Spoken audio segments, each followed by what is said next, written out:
Nobody expected this to be the breaking point. Not a blowout loss, not a benching, not even a headline-grabbing scandal. It was a moment, a look, a short exchange that exposed everything Cleveland had been trying to ignore.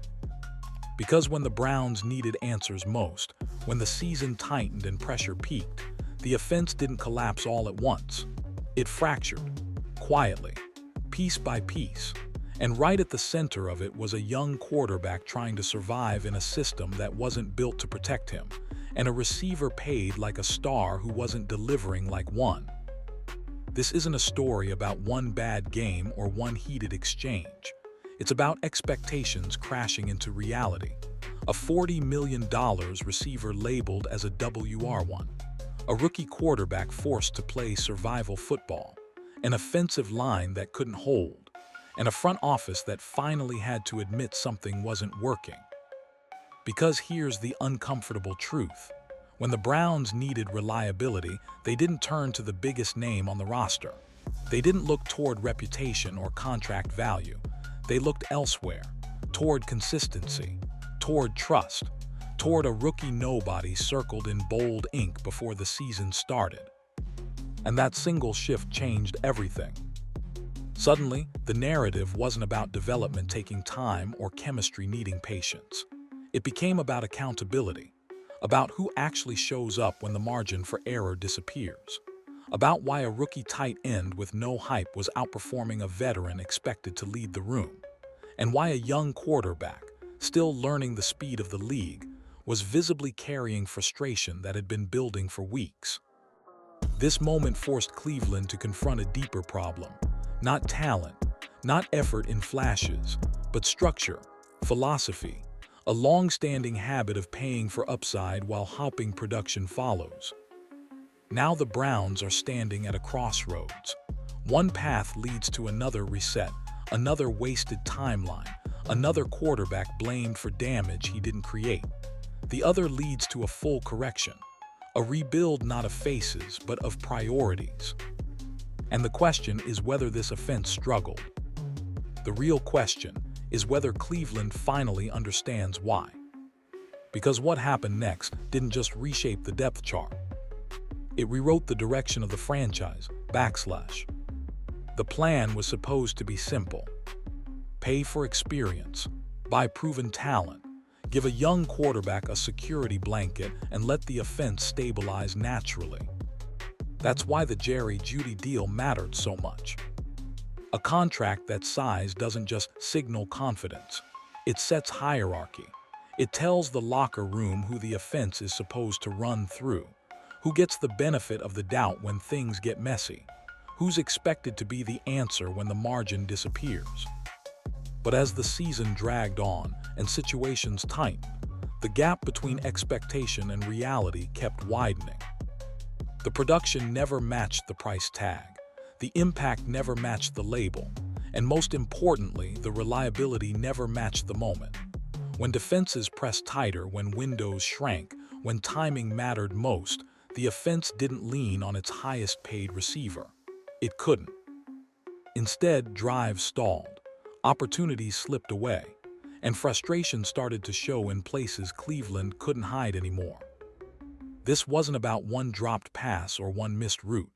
It was about a pattern, about moments that demanded precision and instead delivered hesitation, about plays where trust should have been automatic but clearly was.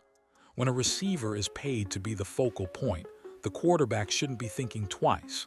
He should know exactly where that option will be, and too often that certainty wasn't there. What made it worse was the context. This wasn't a veteran quarterback demanding perfection. This was a young passer still learning how fast NFL windows close, already dealing with pressure off the edge, already operating behind protection that couldn't consistently hold. In that environment, reliability isn't a luxury, it's survival. And that's where the disconnect became impossible to ignore. Because when everything was on the line, the ball didn't go where the contract said it should. It went where the quarterback felt safe, where effort showed up every snap, where the play wouldn't break down if timing was slightly off. That reality didn't just expose a player. It exposed a flawed assumption. Cleveland didn't just miss on production. They misread what this offense actually needed. And once that realization hit, the entire structure of the roster came into question. Because if your highest paid weapon isn't the one your quarterback trusts when it matters most, then something much bigger than stats is broken. And that's when the Browns found themselves staring at an answer they weren't prepared for. The shift didn't happen loudly. There was no announcement, no headline declaring a new focal point. It happened the only way real trust ever does, one snap at a time. While attention stayed locked on contracts and expectations, a rookie tight end quietly became the most dependable piece of the offense. No hype, no marketing push, no safety net of excuses. Just production. When plays broke down, he was there. When the pocket collapsed, he adjusted. When timing wasn't perfect, he still finished the job. And in an offense drowning in inconsistency, that mattered more than anything else. By the end of the season, the numbers told a story Cleveland couldn't ignore. More catches, more yards, more touchdowns. Not from the highest paid receiver on the roster, but from a first-year player most defenses weren't even game planning around early in the year. And that's the part that changed everything. Because this wasn't about athletic dominance or highlight moments. It was about dependability under pressure. The kind that earns trust when the game speeds up and mistakes can't be hidden. When the Browns needed a conversion, needed to stay on schedule, needed to keep a drive alive, the ball kept going to the same place. Not because of play design, because of trust. That reality forced a brutal comparison. On one side, a veteran with elite pay and elite expectations. On the other, a rookie earning his role the hard way. And the gap between them wasn't talent, it was consistency. This is where the narrative flipped. Because once a young quarterback starts leaning on a player like that, it changes how the front office views the entire roster. It reframes who fits the system and who just occupies space. It highlights which contracts make sense and which ones quietly undermine development. And that's exactly what happened in Cleveland. The rookie tight end didn't just outperform expectations, he exposed them. He showed what functional football looks like inside chaos. He proved that effort, preparation, and reliability can still break through even when the structure around them is flawed. And once that lesson became impossible to unsee, the Browns had no choice but to ask the question that changes franchises. If this is what trust looks like, why weren't we building around it from the start? And the answer led directly to the most uncomfortable part of the story. This is where the story usually gets lazy. This is where people point to box scores, circle interceptions, and decide they've seen enough. But that version of the story misses what was actually happening on the field. Because Shedeur Sanders wasn't playing quarterback in a stable environment. He was playing damage control. Every dropback carried pressure. Every read came with shrinking space. And every mistake was amplified because there was no margin built into the system. Look at the surface numbers and they don't impress.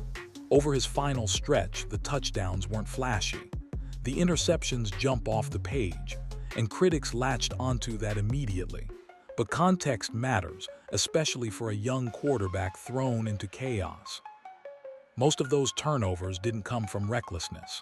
They came from necessity, collapsing pockets, missed assignments, routes that weren't finished the way they were practiced, situations where the quarterback had to choose between forcing a throw or taking a hit and losing the drive anyway. That's not poor decision-making, that's survival football. And inside those messy sequences were moments that evaluators don't ignore. Tight window throws delivered under pressure, calm footwork with defenders closing fast, eyes staying downfield when the pocket was already breaking apart. These weren't plays designed for highlights. They were plays that told a quieter story about instinct and composure. Sanders wasn't being asked to operate a clean offense. He was being asked to hold together a broken one. And that's where the frustration began to show. Because when a young quarterback keeps doing his part and the structure around him doesn't respond, tension builds. Not because of ego, but because trust starts to erode. You stop expecting routes to be finished. You stop assuming protection will hold. And you start playing not to execute the system, but to survive it. That's the part most people miss. Shedeur Sanders didn't fail this offense. He revealed it. He exposed where the system cracked under pressure. He showed which players could be trusted when the plan fell apart. And he forced the organization to confront a reality it had been avoiding. This wasn't a quarterback struggling to develop. This was a quarterback developing inside dysfunction. And once the Browns recognized that difference, the blame shifted away from the player and straight toward the structure that put him there. If you want to understand why everything unraveled, you don't start with the receivers. You don't start with the quarterback. You start up front. Because no offense survives when protection collapses on schedule. For most of the season, Shedeur Sanders wasn't stepping into clean pockets. He was reacting to pressure before routes had time to develop. Edge rushers arrived untouched. Interior breakdowns forced him off his spot. And suddenly, every snap became a race against contact. That kind of environment doesn't just affect completion percentage. It rewires how a quarterback plays. Feet get faster. Reads shorten. Mechanics break down. Not because the player lacks discipline, but because the system doesn't allow patience. And Cleveland kept asking a developing quarterback to be patient anyway. That's how damage happens. When the offensive line can't hold, the playbook shrinks. Timing-based concepts disappear. Deep routes become risks instead of weapons. And receivers who rely on precision start to look invisible. Not because they can't play, but because the quarterback doesn't have time to wait. This is where the Browns finally had to stop pretending. Sack rates and time to throw numbers aren't abstract analytics. They're survival indicators. They tell you whether your quarterback is being developed or eroded. And in Cleveland's case, the answer was clear. Sanders was absorbing hits that never should have happened. He was throwing under duress by design, not accident. That's not a developmental plan. That's negligence. For years, Cleveland treated the offensive line like a background detail. Good enough. Patchwork. Replaceable. But when you're breaking in a young quarterback, good enough isn't enough. Protection is the foundation. Everything else is decoration. And once the front office acknowledged that truth, the narrative changed fast. Because if the line fails, no receiver matters. No scheme matters. No quarterback escapes unscathed. Blaming skill positions becomes a convenient distraction from the real issue. This time, Cleveland didn't hide from it. They recognized that Sanders wasn't failing to execute the offense. He was executing under conditions no young quarterback should be asked to overcome. And that realization didn't just explain the interceptions or the stalled drives. It exposed the blueprint that had been wrong all along. If the Browns wanted real answers, they weren't going to find them in box scores. They were going to find them in the trenches. And that's exactly where the next major shift began. Once the root of the problem was exposed, there was no way to quietly move on. You can't unsee a broken foundation, and you can't keep selling patience when the structure itself is failing. This is where Andrew Berry stepped in. For the first time in years, Cleveland stopped speaking in safe language. No more vague talk about chemistry needing time. No more framing dysfunction as bad luck. The message shifted, and it shifted fast. The offense wasn't unlucky. It was broken. And fixing it meant abandoning a philosophy the franchise had leaned on for far too long. Flash first, fit later. That approach had shaped too many decisions. Big contracts justified by upside. Talent acquired for what it could become instead of what it consistently delivered. And when it didn't work, the blame drifted downward, toward quarterbacks, toward coaches, toward anyone but the structure itself. Barry didn't repeat that mistake. The pivot was clear. Production earns trust, reliability earns opportunity, and contracts have to reflect impact, not reputation. That mindset immediately reshaped how Cleveland viewed its roster, who actually helped the quarterback, who stabilized drives, who disappeared when conditions weren't perfect. This wasn't a soft adjustment, it was a philosophical reset. Instead of building around name value, the Browns began prioritizing positions that protect and empower the quarterback. Offensive line first, not as an afterthought but as a centerpiece.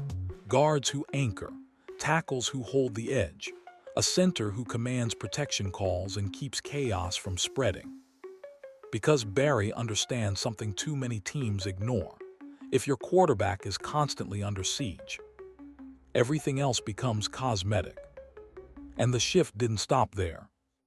The front office also reevaluated what it wants from skilled players. Not just separation metrics or highlight potential, but effort, awareness, and consistency. Players who finish routes, players who block, players who show up the same way when the game tightens as they do in open space. That's the culture change. This isn't about tearing everything down. It's about removing the noise that kept development from happening, clearing space for players who match the vision, not just the payroll. And once that pivot happened, one uncomfortable truth became obvious. Some contracts no longer fit the direction. Some roles no longer made sense.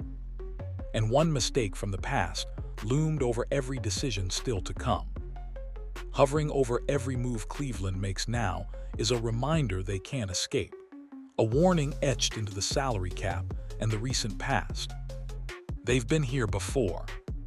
Big investment, massive expectations, a belief that talent alone would override structure. And when it didn't, the consequences didn't just show up on Sundays. They showed up in flexibility lost, timelines warped, and decisions made harder than they ever needed to be. That's why this moment feels different. Because the Browns don't just see the present problem, they see the cost of getting it wrong again. Heavy contracts don't just miss, they linger, they squeeze, they limit every smart move you want to make after the fact. And Cleveland knows firsthand what happens when financial weight outlives production. That's the lesson driving this shift. You can't keep paying for potential while hopping accountability magically appears later. You can't build around upside if the foundation underneath it keeps cracking. And you definitely can't afford another miscalculation when your young quarterback is entering the most important stretch of his development. Every decision now is measured against that reality. Because if this front office repeats old habits, the fallout won't be theoretical. It will be immediate.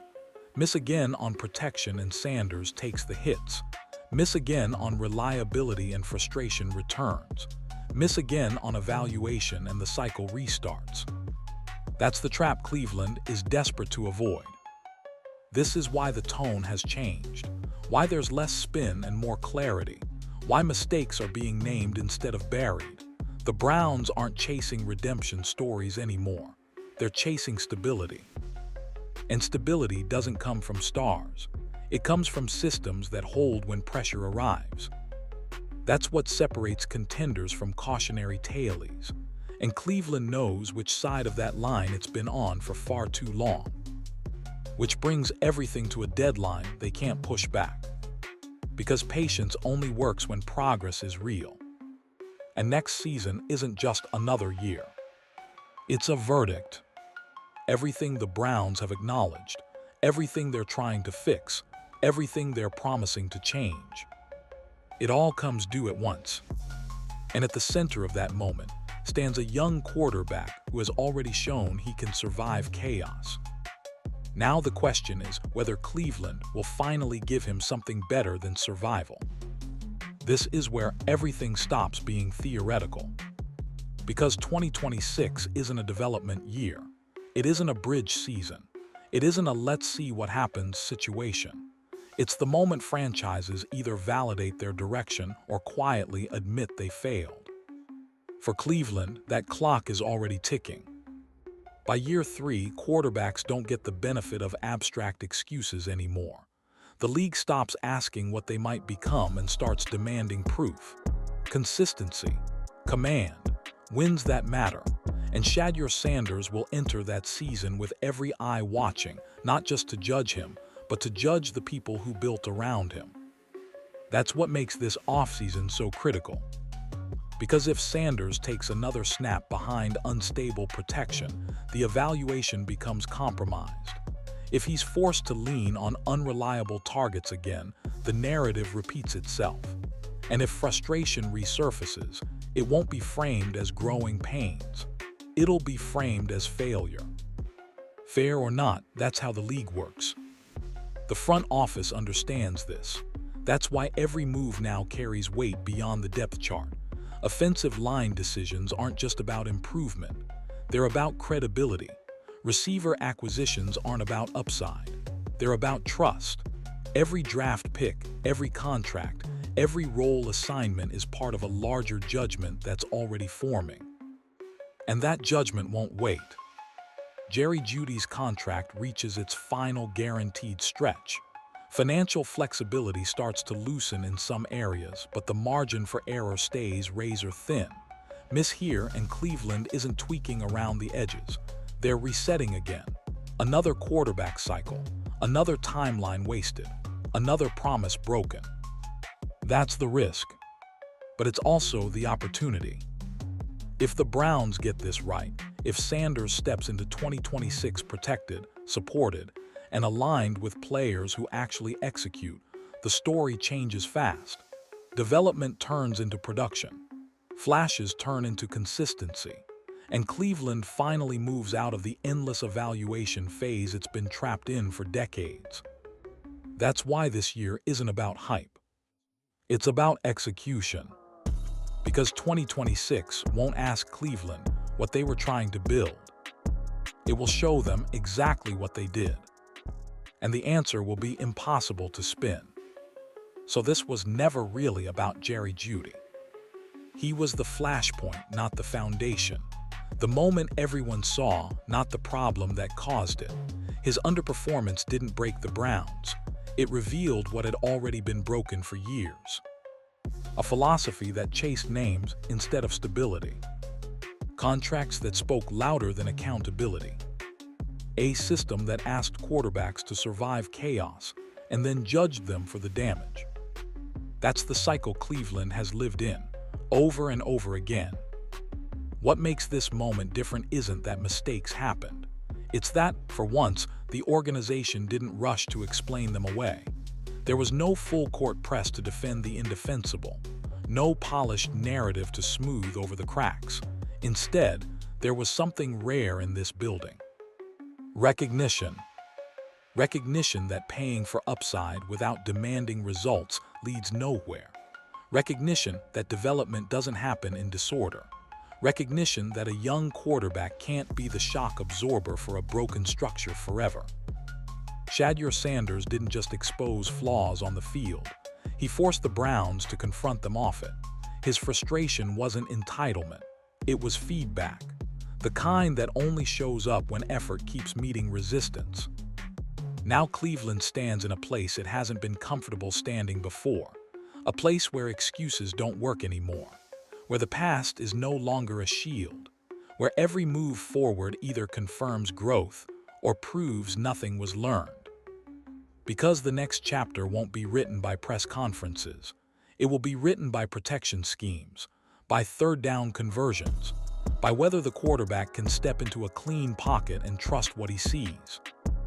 This is the moment where franchises choose who they are. Do they repeat the cycle and call it patience? Or do they finally build something that doesn't need defending? That's the real question hanging over Cleveland right now. Not whether Jerry Jeudy fits. Not whether Shedeur Sanders flashes talent. But whether the Browns are finally ready to stop mistaking potential for progress. Drop your thoughts in the comments, because what happens next won't just define a season. It will define whether this franchise has actually changed, or whether it's about to relive the same story one more time.